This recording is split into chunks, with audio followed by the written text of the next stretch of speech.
ನಮಸ್ಕಾರ. ನನ್ನ ಹೆಸರು ಪ್ರಿಯಾಂಕಾ ರಾಠೋಡ್ ಅಂತ. ಭಾರತದ ಮತ್ತು ಕರ್ನಾಟಕದ ನಂಬರ್ 1 ಆನ್ಲೈನ್ ಕ್ಲಾಸ್ ರೂಮ್ ಆಗಿರುವಂಥ ಅನ್ಅಕಾಡೆಮಿಯಲ್ಲಿ ನಾನು ಕೂಡ ವೆರಿಫೈಡ್ ಎಜುಕೇಟರ್ ಆಗಿದ್ದೀನಿ. ಸೊ SDA PSC ಎಕ್ಸಾಮನ್ನು ಪ್ರಿಪೇರ್ ಮಾಡ್ತಿದ್ದೀರಾ ಅಂದರೆ ಈ ರೀತಿಯಾದಂಥ ಪ್ರಶ್ನೆಗಳು ಪಕ್ಕ. ಹಾಗಾದರೆ ಯಾವ ರೀತಿ ಪ್ರಶ್ನೆಗಳು? ವಿವಿಧ ಸೂಚ್ಯಂಕಗಳಲ್ಲಿ ಭಾರತದ ಸ್ಥಾನ, ಅದರಲ್ಲಿ ಒಂದು ಪ್ರಶ್ನೆ ಅಂದರೂ ಪಕ್ಕ ಅಂತ ಅಂದ್ಕೊಳ್ಳಿ. ಇವಾಗ ರೀಸೆಂಟ್ ಆಗಿ ಕೆಲವೊಂದು ಬದಲಾವಣೆಗಳನ್ನು ಆಗಿರೋ ಪ್ರಕಾರ ಕೆಲವೊಂದು ಸೂಚ್ಯಂಕಗಳಲ್ಲಿ ಭಾರತದ ಸ್ಥಾನವನ್ನು ಇವಾಗ ನಾನು ಮಾಹಿತಿಯನ್ನು ಹೇಳ್ತಾ ಇದ್ದೀನಿ. ಕ್ಲಾಸಲ್ಲಿ ಇಡೀ 2020-21ನಲ್ಲಿ ಭಾರತದ ಒಂದು ಸ್ಥಾನವನ್ನು ವಿವಿಧ ಸೂಚ್ಯಂಕಗಳಲ್ಲಿ ಹೇಳ್ಕೊಡ್ತೀನಿ.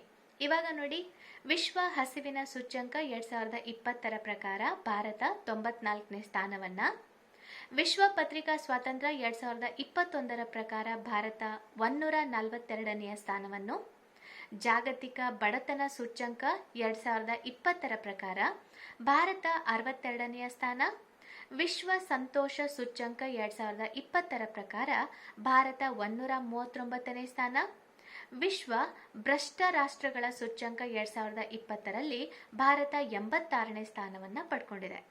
ಇದೇ ರೀತಿಯಾಗಿ ಬಹಳಷ್ಟು ಸೂಚ್ಯಂಕಗಳು ಬರುತ್ತೆ. ಯಾವ್ದಾವ್ದು ಇಂಪಾರ್ಟೆಂಟ್ ಆಗಿದೆ ಅನ್ನೋದನ್ನ ಮಾತ್ರ ಕ್ಲಾಸಲ್ಲಿ ನಿಮಗೆ ಬರೆಸ್ತೀನಿ.